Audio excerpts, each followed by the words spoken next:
Bonjour à tous, tellement pour Cinémaniacs avec Marie Lebel. Aujourd'hui, on parle de On parle de L'Amateur. Oh, The Amateur. Oui, OK. avec Rami Malek. Ah Donc, oui, bon acteur, bon acteur. un très très bon acteur, hein. Donc, pour ceux qui sont pas bons avec les noms, c'est celui qui jouait Freddie Mercury dans le très beau biopic Bohemian Rhapsody. Oui. Celui qui jouait aussi le personnage principal dans Mr. Robot, qui a été, Oui. c'est ça qu'il a quand même fait fort découvert aux yeux du monde, parce qu'il avait déjà joué dans Twilight, mais je pense que ça, c'est un accident de parcours. Après, derrière, il avait fait d'autres trucs, il était adorable, il a vraiment une belle tête, ce gars-là et tout. Le Mais il joue, dernier James Bond, il a fait le méchant aussi. il a fait le méchant dans James Bond également, le Ouais. dernier. Puis, justement, il revient comme un peu aux sources avec un rôle qu'on lui a attribué, donc le rôle de Charles Heller dans L'Amateur. Et il a également, excuse-moi, mais interprété un des personnages principaux dans le jeu vidéo qui va être adapté au cinéma bientôt, Until Dawn. Il n'est pas dans le film, mais c'est lui qui est la tête d'affiche dans le jeu vidéo. Oui, aussi, pour ceux qui OK, jouent à bon. des jeux vidéo. The Amateur. Voilà, donc avec le personnage de Charles Heller, il retourne un peu aux sources, justement, un peu, en tout cas, ça vient caresser doucement un peu certaines caractéristiques de son personnage dans Mr. Robot.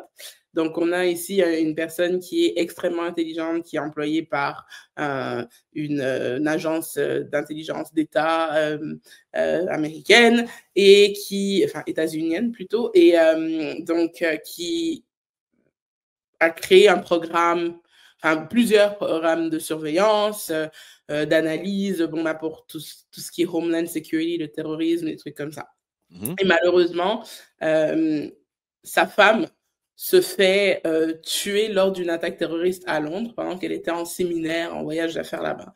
Et donc, là, il demande, puisqu'il est quand même une des personnes les plus importantes à la tête de la gestion des algorithmes, etc., de l'agence d'intelligence, il dit, bah, écoutez, alors on a tous les moyens qu'il faut pour retrouver ces terroristes, retrouver ces personnes qui ont tué ma femme.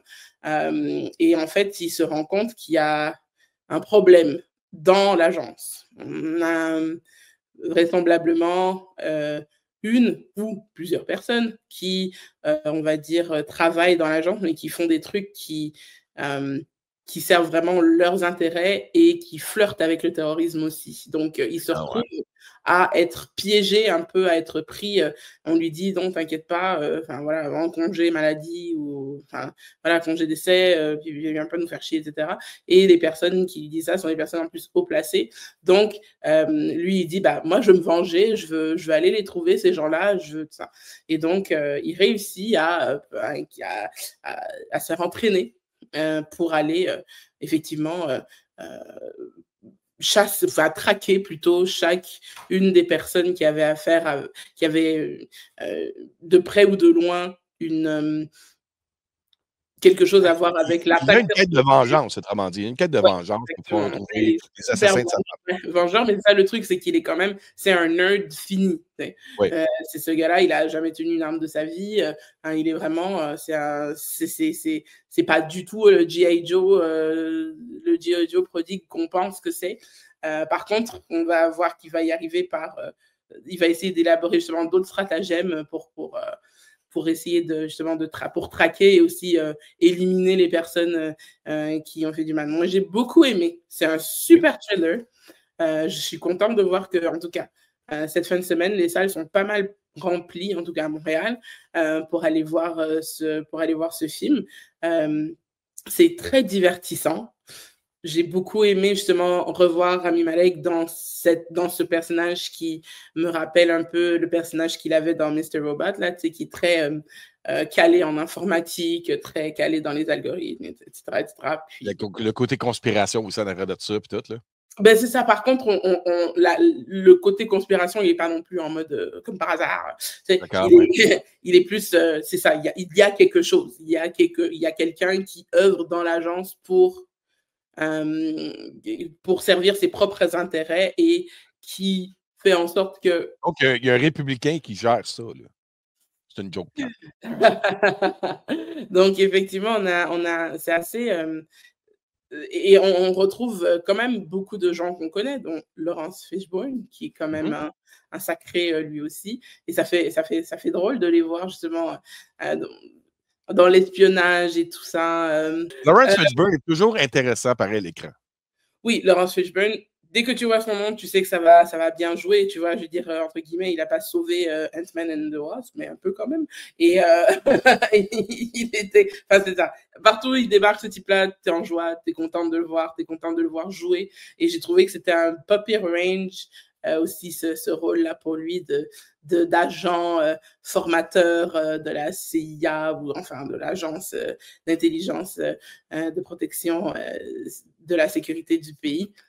Et franchement, je trouve que c'est un film justement qui va te faire, à un moment donné, comme tu sais, ça, se douter soit du personnage, soit de d'autres personnes dans son entourage aussi. Est-ce que sa femme est vraiment morte? Est-ce que, enfin voilà, il y a vraiment des questions qui se posent comme ça parce que des fois, tu es quand même confronté à des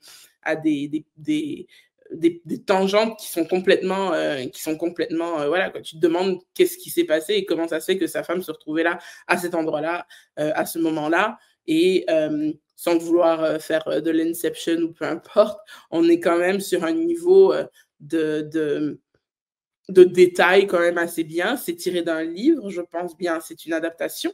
Donc, je trouve, moi, je n'ai pas lu le livre, mais je trouve en tout cas que c'est une très bonne adaptation pour ce très bon film. Que vraiment, je trouve que c'est ça, on rentre justement dans le printemps, là, et ça kick off bien la saison des bons films qu'on va aller voir au cinéma pour le printemps cet été, parce qu'on a d'autres sorties de films qui arrivent bientôt, mais et on a eu quelques surprises aussi au box-office il y a de ça une semaine, mais c'est vraiment, ça fait du bien de voir back-à-back qu'il y a des bons films qui sortent, que c'est agréable à regarder, et puis moi j'ai trouvé que c'était un film qui était palpitant.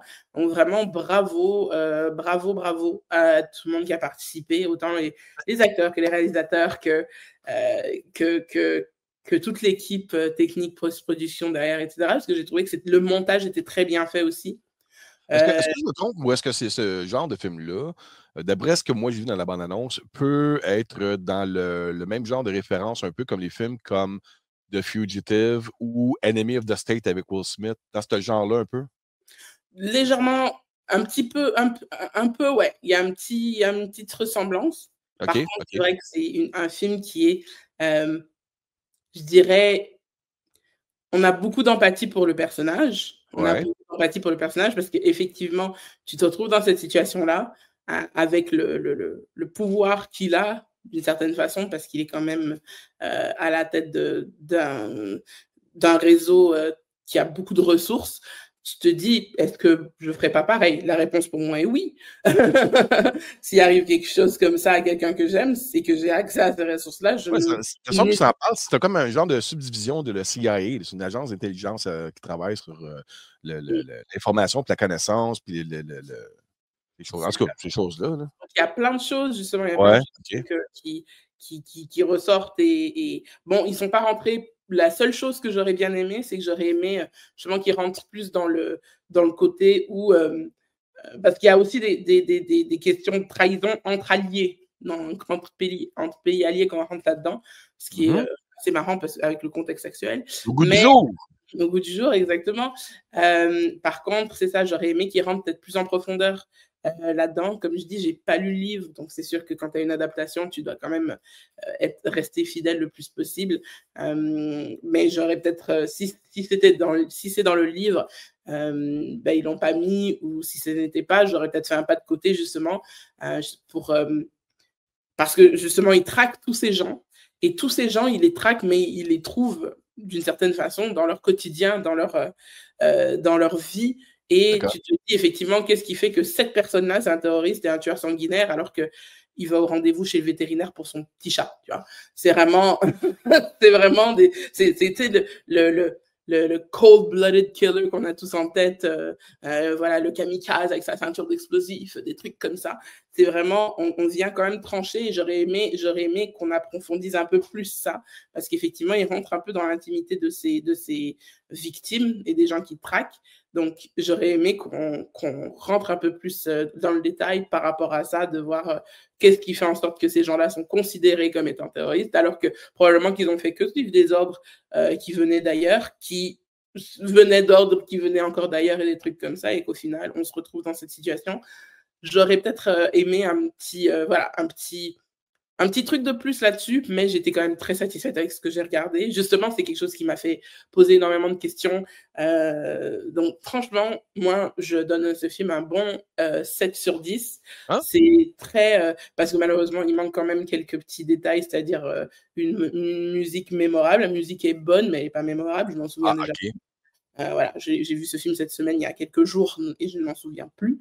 Donc, Il y a pas de verre d'oreille comme on entend dans Jason Bourne. Jason Bourne, il y a il n'y des a scènes. pas de verre d'oreille comme on entend pour Mission Impossible, comme Ouais, James Bond, comme ça. voilà, il y a pas ce truc mémorable, et ça aurait été bien qu'ils en fassent quelque chose de mémorable, justement, un peu par exemple quand on fait une adaptation d'un livre au cinéma, que ce soit du Harry Potter, du Seigneur des Anneaux, du Dune, trucs comme ça, ces gens-là ont trouvé une composition musicale parfaite, et vous savez que pour moi, la musique, c'est très important dans le film. Ouais, Donc, ouais. pour cela, ils perdent quelques points, mais sinon, le montage est super bien fait, l'intrigue est bonne, donc il est déjà en la fin de semaine, la fin de la fin de semaine, mais ce film est à l'affiche, il vient de sortir, donc franchement, allez-y le mardi, allez-y le vendredi, allez-y le jeudi.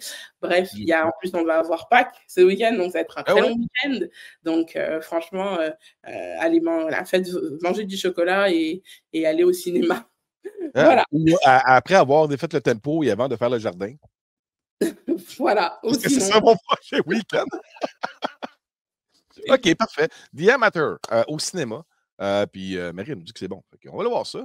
C'est dans mon genre. J'ai plein de ce genre de films-là chez moi. C'est dans ma bibliothèque. Fait que ça m'intéresse beaucoup. Marie, on se reparle très bientôt. Je ne peux pas parler beaucoup plus parce que j'ai très mal à la gorge. Mais on se reparle très bientôt. Reste avec moi, ça ne sera pas long. Merci beaucoup aux gens qui nous écoutent. Puis passez une bonne journée, une bonne semaine et bon film à tous. Bye bye. quoi?